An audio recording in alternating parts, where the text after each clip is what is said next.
This isn't just exercise, this is a movement. Welcome back to the Power Project. Going to start answering some questions here again. Going to revitalize the Power Project. Sorry I was on hiatus for so long, but I was busy getting rich. Check out this luxurious pool I'm having built. Couldn't afford the water once they got to this point, but hopefully that situation will work itself out at some point, maybe with some rain or something. Anyway, we got questions to answer here at the Power Project, and I, as the people coach, I, as the people's coach, easy for me to say, have failed you. I am so sorry that I've been gone for so long, and it's good to be reunited with myself, talking to you through my phone, through the YouTubes, and through whatever the hell else is going on. Remember that if you're watching this right now, that you have no life. And if you're not watching the Power Project, then you have no life. So here we go. This isn't really a question. This is more of a rant. And I know that you guys get excited when I have a rant, but anyway, let's see how this one goes. It's not too bad of a rant. It's not anything to get too excited about. But I am sick and tired of being sick and tired, and I'm sick and freaking tired of seeing people go to the gym and lay on the floor. They spend all this time, they spend all this energy. A lot of times, training at the gym doesn't just occur in your muscles. Training doesn't just happen because your muscles want to go and train. It happens right in here, not inside this signed John Cena hat, but it happens inside your dome. It happens inside your brain. The need to want to go to the gym and train happens between your ears. That's where it all starts. That's why you're going there. You're trying to get more jacked. You're trying to get more tan. You're trying to be more appealing towards the opposite sex, or whatever it is your goal is, just to get stronger, become more strongest, or whatever. But all of that is a thought. You're thinking about going to the gym. You're thinking about training. You're thinking about making yourself better. And my problem is, people take these pre-workout drinks. They get all excited to go to the gym. They're probably thinking about the gym the night before.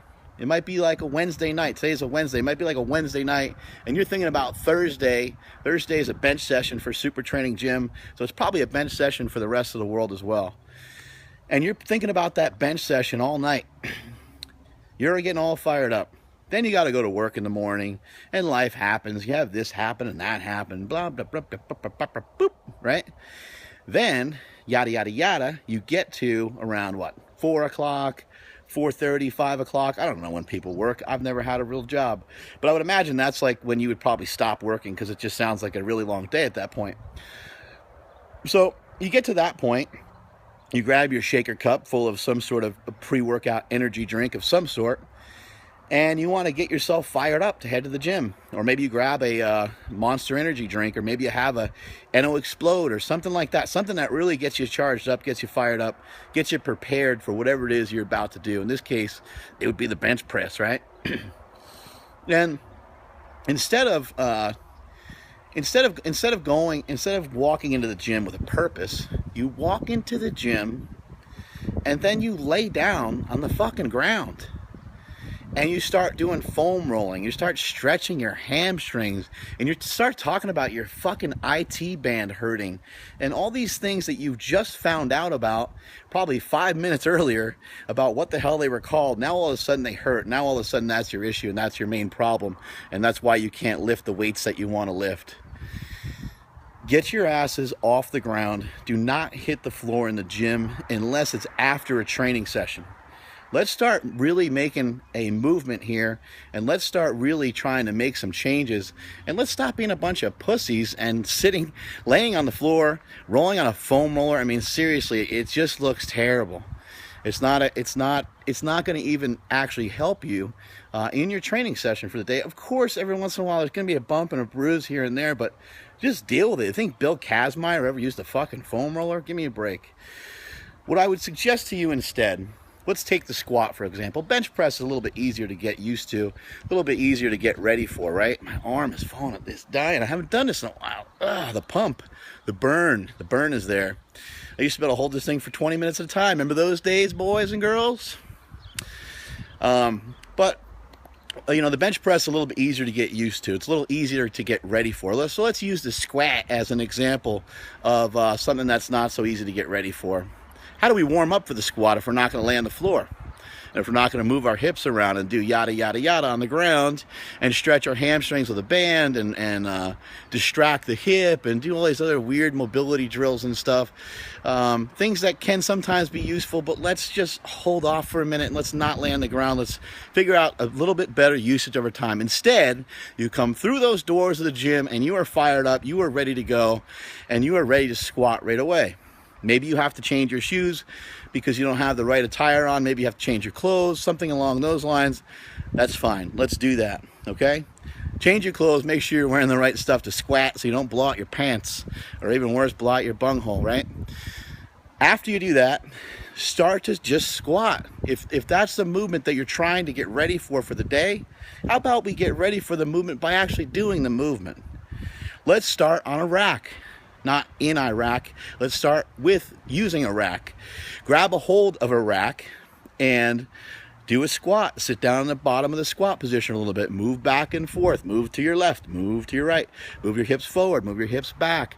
Try that a couple times. Try resting at the bottom and leaning back and forth several times. And try doing 5 to 10 reps of that. Then go underneath the barbell, squat the barbell a couple of times. Maybe throw on a hip circle, walk around with the hip circle, then come back to the barbell again and squat the barbell again. Walk around with the hip circle again. Throw on 95 pounds, that's a 25 on each side, right? Throw a 25 on each side, do that for a set of 10. Throw a plate on each side and do that for a set of 10. Keep walking around with the hip circle or whatever other movement you want to do in between, but let's have you moving and not laying on the ground. Let's get off the floor. So the warm-up would look like this if you're going to squat like around 400 pounds, which is a question I recently got. How do you warm up for a 400-pound squat? And that's where this kind of rant came in, because the guy mentioned that he's having hip pain. He said something about his iliaciliac crest or something weird like that.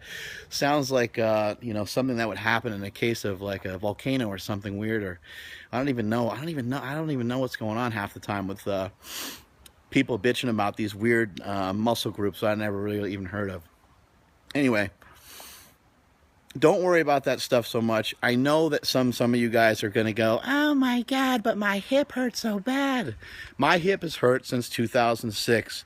You just keep grinding through it. You just keep trying to do the things that you can still focus in on and the things that you can still do. Obviously, it doesn't make sense to not pay any attention to the injured area. That's not what I'm saying at all. That's not the message here. The message here is don't worry about the injured area, except for on maybe an extra workout day or something where you have more time to address the issue. Do not go into the gym and lay down on the floor. It doesn't set you in the right mindset, doesn't prepare you for what you are about to do. What you're about to do is unleash some violence on the barbell. So what I would suggest is, you know, like I mentioned earlier, take the barbell a couple times, do a couple hip circle walks, or even just walk back and forth. If you don't want to buy a hip circle, that's fine. Then squat 95 pounds a couple times. Then squat 135. Let's do 135 for 2 sets of 8. Let's do 185 for 2 sets of 6. Let's do 225 for 2 sets of 5. Let's do 275 for 1 set of 5. Let's do 315 for 1 set of 3. Let's go up to 350 and do 1 set of 2. Let's go to 365 and do 1 set of 2. And now let's start to prepare for what it is, the actual number that we want to hit for the day. We can go to 385 for a single, and then we can go to 405 if we're trying to look for a PR for the day. Or we could try, you know, 385 or something like that for a double, which may also be a PR. Don't worry, don't get yourself caught up on whether or not you're going to have enough energy when you get towards the end of the workout or not, because it's just training. And in training, you should have a great stimulus. And in training, it should just be training. The training should be harder than the event itself. Whatever you're about to go do, whether it's go compete in powerlifting or go compete on a football field, who cares if you can squat 405? For one, it'd be nice if you're able to do tons of work and then still push that 405, even when you're fatigued. So that would be the way you warm up. Get your asses off the ground. Stop rolling around in a foam roller. Stop bitching about your IT band and these different things. You can fix those things in other workouts. You can fix those things after you're done with the training session for the day. I always suggest mobilitywod.com. The stuff from Kelly Starrett is fantastic. I know some of you are going to be like, oh, well, doesn't that go against what you just said? No, it doesn't go against what I just said. What I'm saying is, have those things be separate. Have those things be on a separate day. Don't go in the gym with the attitude of, I got to get this knot out of my hamstring before I start squatting. Who cares? Start moving. Get yourself warm, and you won't feel that knot anyway. It's something that is not going to just disappear with a little bit of foam rolling anyway. It's not enough pressure. It's not creating enough force. It's not doing enough of really anything. So anyway, that's the rant for today. Welcome back to the Power Project. Strength is never a weakness, and remember, this isn't just exercise, this is a movement. Booyah!